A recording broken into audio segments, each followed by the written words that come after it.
The singular indefinite article in French corresponding to a or an in English is un for masculine nouns like un chien, un livre,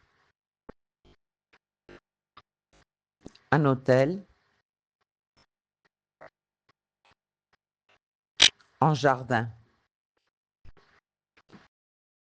You use une in front of feminine nouns, une chaise, une page, une valise, une ville. The plural indefinite article of all nouns is des.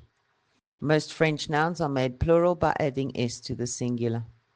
Des chiens, des livres, des valises, des chaises. It is worth noting that the French indefinite article is also used as the number 1.